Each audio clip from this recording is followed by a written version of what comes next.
So, found this movie at the Salvation Army. I'm not really sure what drew me to it. Just from the cover alone, it looks like something you find at the bottom of the dollar store or something like that. But then I decided to take a closer look at the cover. Then I noticed this little part at the top here. I do not want to accidentally butcher this great man's name, so I'm just going to have it typed there. That was the reason I got it, and plus it was only $2. I figured I'd go for it. But one other interesting thing is right here on the bottom. One of the greatest adventure movies of all time, as said by Steven Spielberg, supposedly. I find it weird that this is the special edition, yet I've looked up some of the VHS covers on this one, and they look a whole lot better than this one does. So, I picked up this movie and I watched it, and boy, was it ever a good time. But what's very interesting is this has also been released on Netflix. Released at the time of this video. It's November 2018 right now. And what I found is that the version that's on Netflix now is far different from the one on the DVD here. It has the same music and the same sound effects, but it's a completely different dub. So I figured just for fun, I'd do a side-by-side comparison of really famous scenes that show the major differences between the two. Before I start with the DVD, I figured I'd kind of show the inside of this. I know I bought it used, but boy, doesn't this look simple. Just a little thing that advertises for future movies by this company. I love this little thing here. Warning, manga anime can be addictive. Manga, I believe, is the name of the company that dubbed this particular version of the movie. Now, the interesting thing about the disc is it's double-sided. But this is a practice that has been used a lot in laser discs, actually. However, the whole movie is on side A, and the bonus material is on side B. And if you look really closely on the inside, that's exactly what it reads. For legal reasons, I will be showing both of these scenes in black and white. I'll say right now, I'm not really sure who dubbed the Netflix version. So I'm going to show you this first scene from the DVD, and because I can, I'm playing this on the PlayStation 2.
So these are the opening credits of the Netflix version. Just so you know, my converter wasn't necessarily playing nicely with converting my Fire Stick so it can play on this thing. So this audio and picture quality might be a little degraded. I think I can get the point across just as well. So the first thing you'll notice is that the credits, unlike the other version, this time they're written in the original Japanese, and that they're not still frames anymore, but actually moving. That was actually a point of contention people kind of hated about the DVD version I have.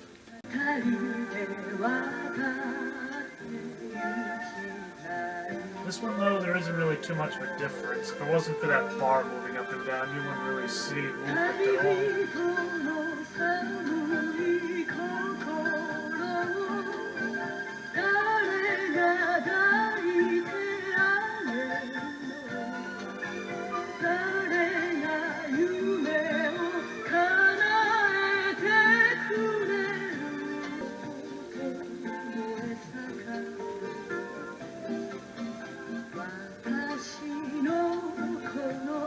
It is interesting seeing the credits move like this, because it's almost like the great adventure of them trying to make it to the small country. But at the same time, I think the other one was able to get the point across as well.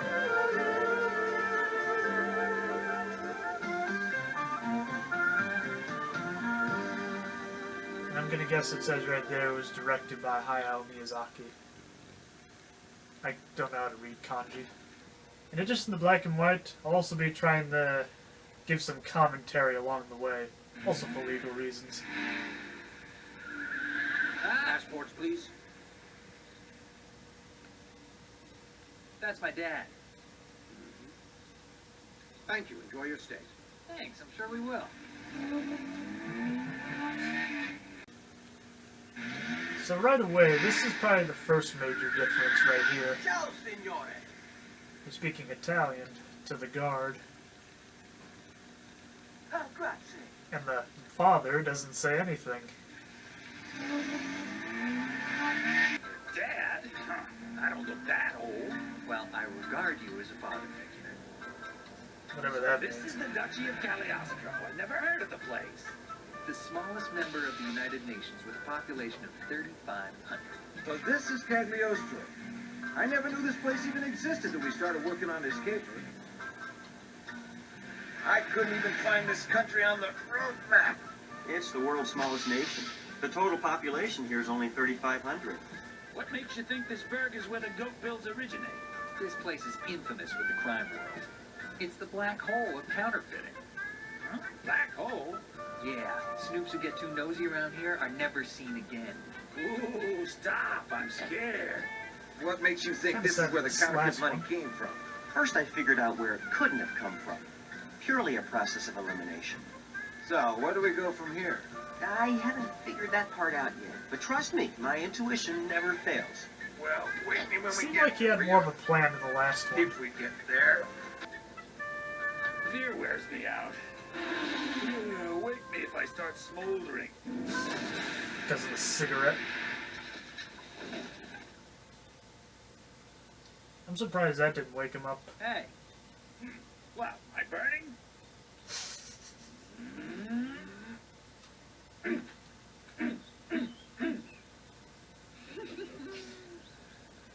I do like the idea that this movie does kind of have childish humor, but there's some pretty adult Right, language. Long, your spare's bolder than the flat.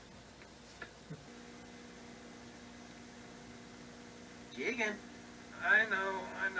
Okay, you ready? I feel like it would have made more sense if it was just like, if he woke up and said, okay, you change it this time, I changed it the last time.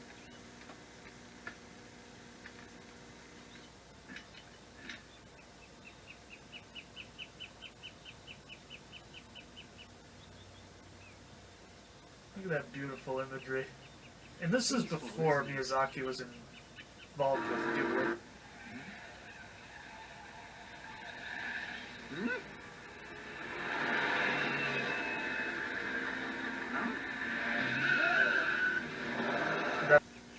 Beautiful day. Uh-huh. Watch it! What the hell? I find it weird that they both acknowledge the car nearly hitting him in this one.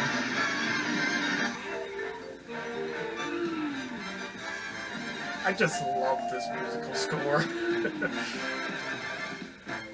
of reminds me of Cuphead a little bit. That old sort of 30s swing. Big hurry. Who we chasing? The girl. That figures. We don't even know why they're chasing her, so who do we help? A girl. Should've known. Kind of a similar sentiment.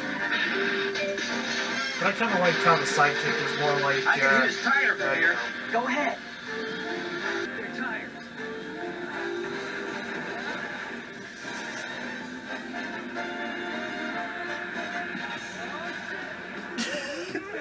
see, there's some adult language right there.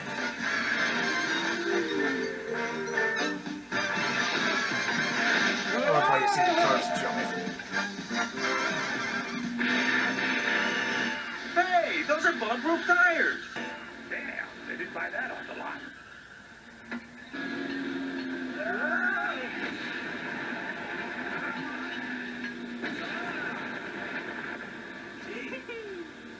Finally, some excitement out here. Going up.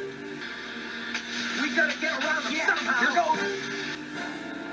I guess they have had a long, boring trek to get here.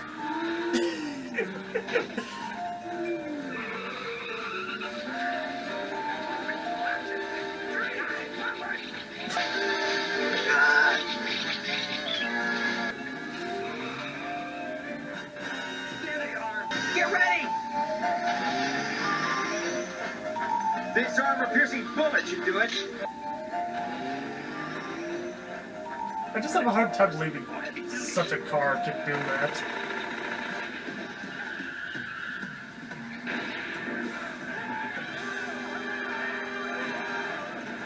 Yes. I liked it better when the guy didn't have to stake a bullet. Instead, he was just like, this ought to do it. And then shoots it. Yeah. Hey! Hey, hello?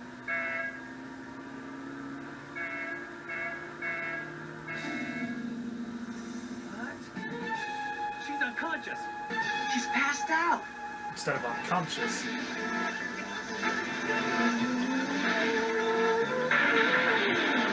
What are we gonna do, boss? Tegan, take the wheel. Whatever you say.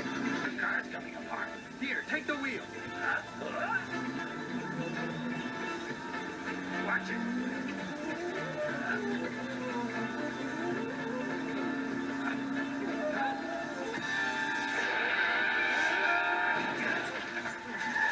There's the thing still running. You're safe. Ow. Here just lets out a few screams. Seems kind of boring. Oh, no. Stop. Hold on. Quick.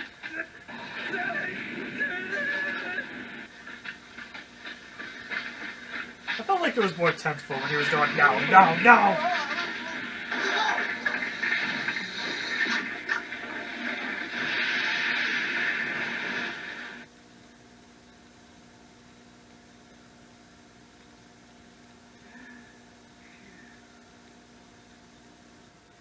And hey, you got the girl. But you feel like Miyazaki used that model in several other of his works as well.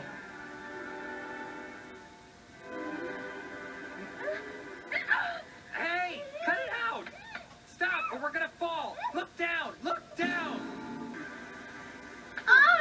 Hey. Both pretty similar reactions. I don't think you understand our situation here. Oh no. I liked it better when he was just like, panic. look down, we're Everything's just under hanging control. here. And the belt buckle just slowly lowers him down. After seeing the car go crazy, I guess that line would be pretty strong.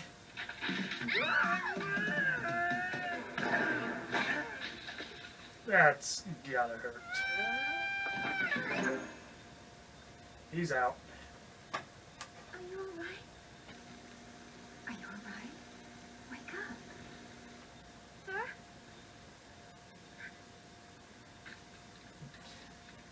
He's just unconscious.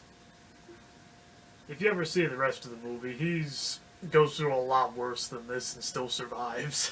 It's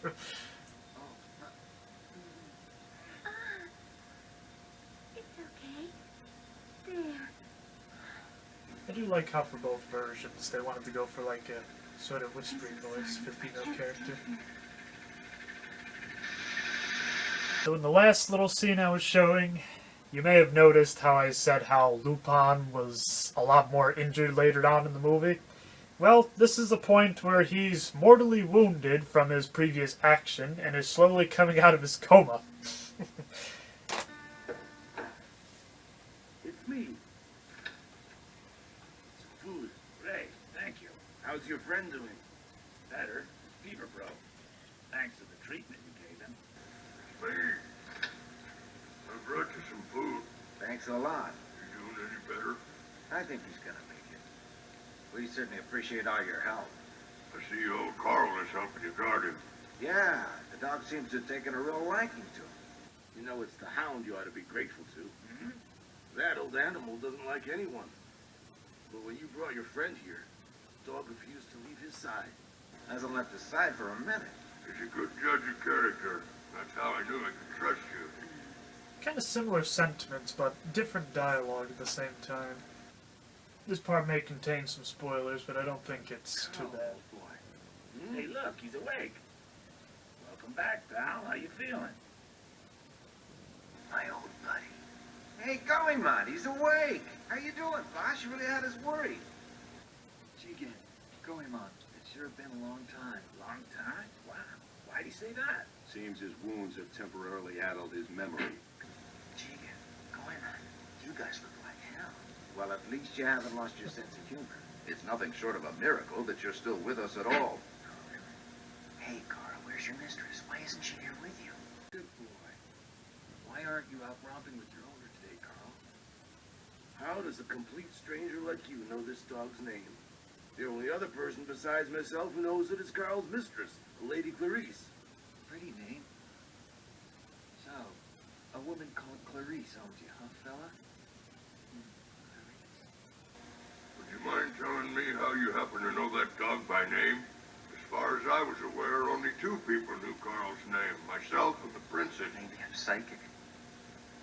Oh, boy. I guess I must have been unconscious for a pretty long while.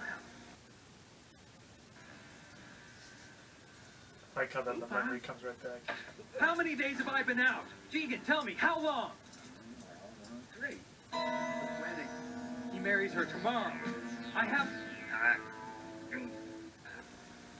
How long? 3 days, boss. We thought for sure you were a goner. I thought the realization days? is pretty 3. different here. Ooh, that means the wedding is tomorrow! Come on, we're moving out! Boss, you can't make it. Can't make it? We'll just see about that. Come on! See, what I tell you, boss, you're too weak to travel. Hey, you can't push it. You're gonna reopen your injuries. Bring me food. I gotta eat something. Want some mush? Porridge? I've lost blood, Jigen. I don't want to eat baby food. I want to feast. Well, that won't be easy. I'll see what I can do. Still gives him a feast anyway. Bring me food. I gotta build up my strength. You're not moving. I Not won't because he let you. lost You blood gotta in this help me. version. I can't let the princess marry that jerk. Oh, boy, what are we gonna do? We're gonna feed him, that's what. So I find it weird in this version, they want to feed him even after all his wounds. Slow down. If you swallow without chewing, you're gonna get indigestion. Please, I've never had indigestion in my life, Jigen.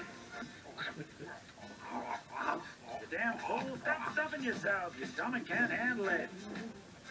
Clam up. Give me 12 hours and I'll be fine. Yeah, I don't think it's a good idea either for him to eat this much.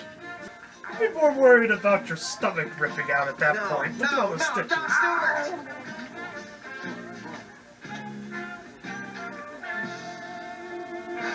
In this version, I don't understand why they give him so much Spit food. it out. I don't feel so good. Are you okay? He's kind of rushed a while.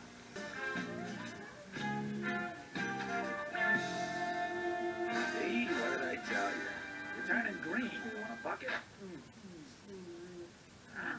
What? Lupin said he's full. Of course he's full. This is the last scene I'm going to compare. For this, Lupin kind of uses the idea that he was fatally wounded and possibly died to his advantage to take care of the superstitious crowd.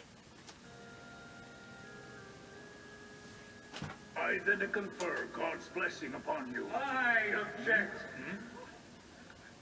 This wedding is soiled by the Count's evil desires. By the power vested in me, I now Stop the pronounce... ceremony at once. I will not permit this marriage to go on. It is an illegal and unholy alliance, tainted by treacherous deceit, avarice, and mendacity.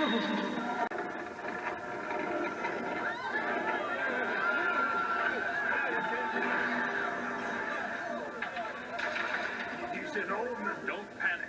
These are earthly meddlers we're dealing with. Show yourself. I know it's you, Wolf. You don't fool me.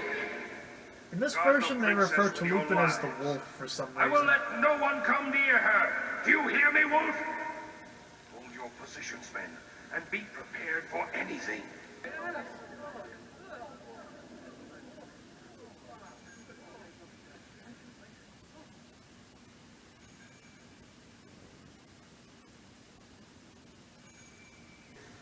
Both versions still have that little bell dinging.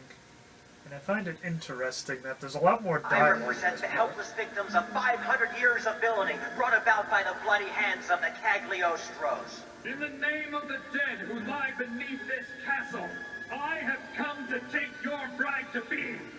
Mamma mia, go stand back. Enjoy the fun. Stay calm, Princess. Have no fear. We can take care of you. Let her go, do you hear? Come with me now, Clarice. I am here to save you from that monster's clutches. Clarice, you must come with me.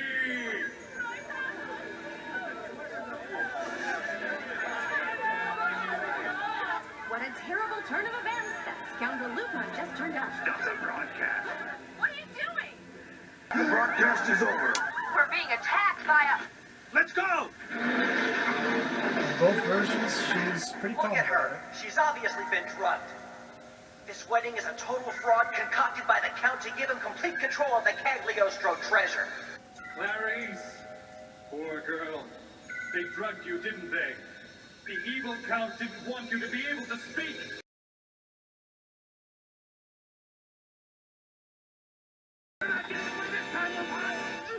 After experiencing some technical difficulties, we now resume full coverage of the royal wedding ceremony.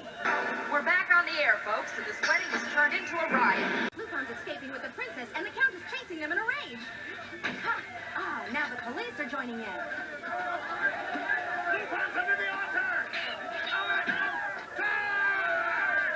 Don't let him destroy the evidence! All right, men, charge! The police are outnumbered, and they're putting up a tremendous fight. It looks like trouble. Here comes the Count's personal guard. The cops are storming their way to the front of the chapel. Oh, and here come the count's royal guardsmen, led by Captain Gustav.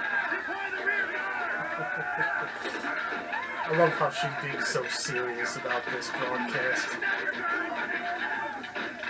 The place looks like a war zone. The fighting seems to be centered around that altar. Keep your eyes on Zenigata. He's broken through the Count's guard, and now he's waving at us. He seems to be trying to call our attention to something. He must think the kidnapper took the princess down those stairs. Well, I think that's enough for my little comparison. Regardless of which dub you choose, I will say this. It is a underknown masterpiece. Underrated. That makes a lot more sense now, doesn't it? I highly recommend it. Just in case, it's still under the same name as this. Lupin the Third, as you see on the top there. This was actually a series of movies. This was the second one. However, I'm not really sure how many other ones got dubbed, or if any were directed by this man other than this one. But all the same, great movie, highly recommend it.